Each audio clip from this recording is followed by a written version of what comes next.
Today, I want to talk about S and Z for Spanish speakers. Why is that important? Because in Spanish, technically, Z is an allophone of S and not a separate phoneme. So what I'm trying to do is, I'm trying to give the basic discussion of these two sounds using linguistic terminologies. Allophones means they're two shades of the same sound. If they are two separate sounds, then there's two separate phonemes. To a Spanish speaker, Z is a shade of S, and they may not even be aware of it because they just have S in Spanish phonology. Okay, so in the chart, under alveolar, which is place of articulation, if you just look at the fricatives, you have a pair of sounds, which is S and Z. So these two sounds exist in English. S and Z are two separate phonemes in English. S and Z are two allophones of the same phoneme in Spanish. So why in the case of English I put S and Z in slashes? Because they are phonemes. In the case of Spanish, I put them in square brackets, which means they are allophones.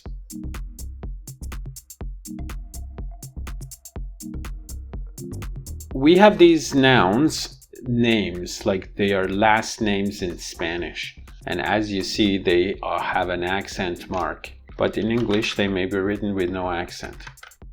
This is an English speaker reporting on a Spanish name. And the way he pronounces it is Sanchez with a Z.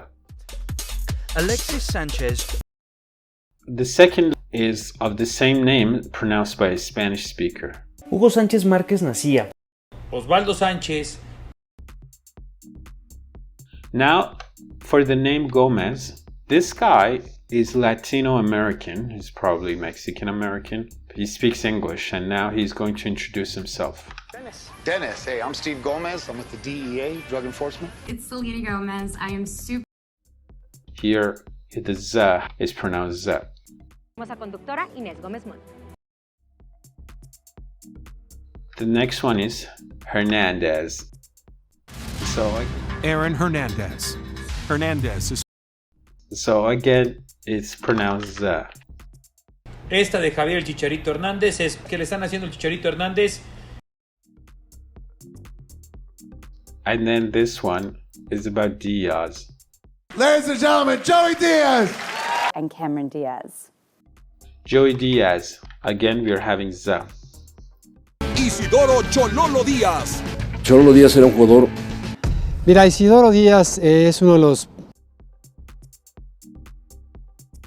Although the title of the video is Z and Z for Spanish speakers, but here we actually could reverse the scenario in the sense that if you're an English speaker and you want to learn Spanish, you need to undo your Z, which means that a lot of times when you pronounce Z, you need to pronounce it sa. So in this sense, if you start speaking Spanish as an English speaker, you need to pronounce these last names with a sa at the end. So instead of Sanchez, Gomez, Hernandez, and Diaz, which is what you see in the English language videos, you need to pronounce them as Sanchez, Gomez, Hernandez, Diaz. In the case of Hernandez, the H is silent in Spanish, so you don't say Hernandez.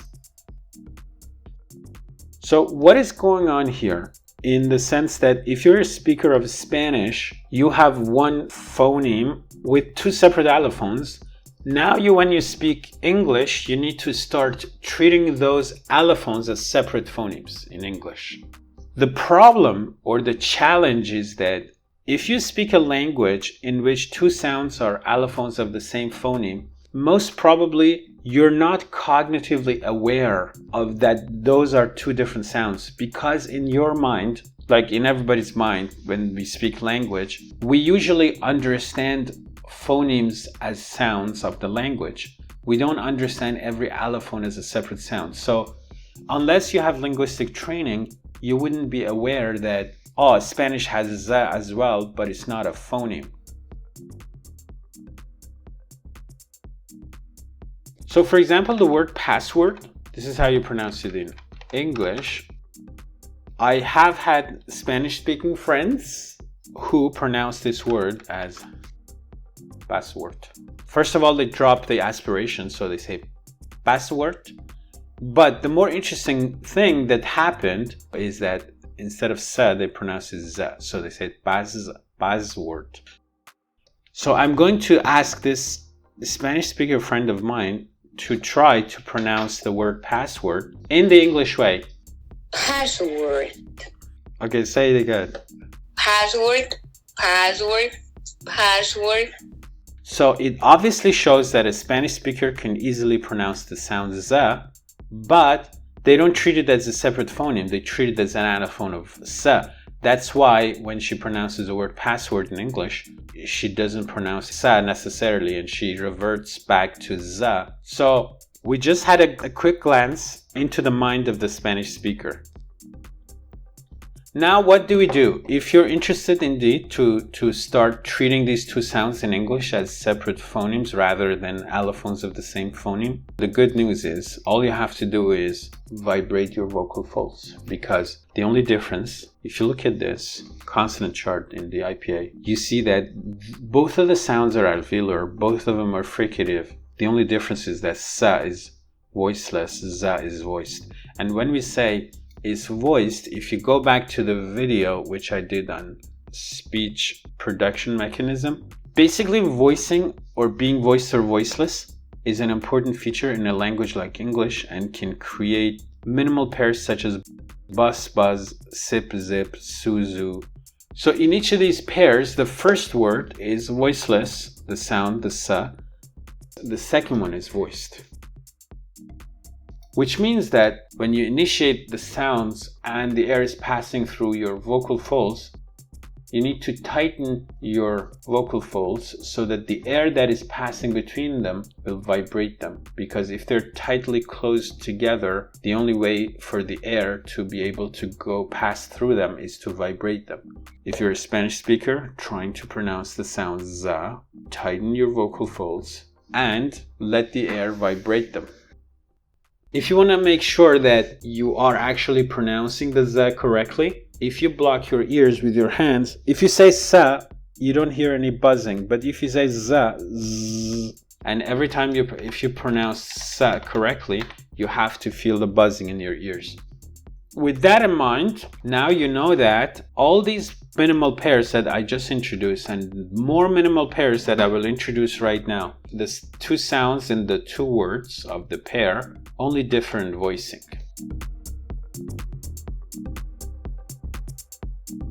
Bus, Bus. buzz, Buzz. sip, Sip.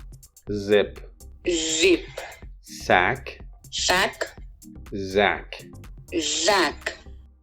There are more words that we will do. Every time we do the second word, just put your hands on your ears and try to increase your buzzing. Seal, Seal. zeal, Zeal. muscle, Muscle. muzzle. Muzzle.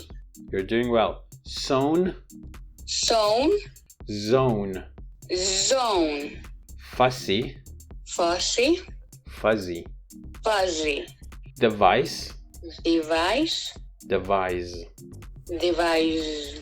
Loose, Loose. lose. Lose.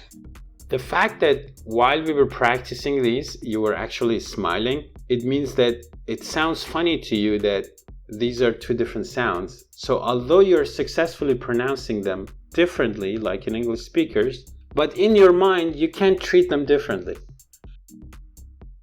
I'm going to read these words. If you want to repeat after me, feel free. I'll give you a second after each word. Bus, buzz, sip, zip, sack, zack. Now the remainder of the words, I'm going to read them as pairs, and you try to pronounce them the same way. Seal, zeal. Muscle, muzzle. Sewn, zone. Fussy, fuzzy. Device, devise. Loose, lose. So keep buzzing those ears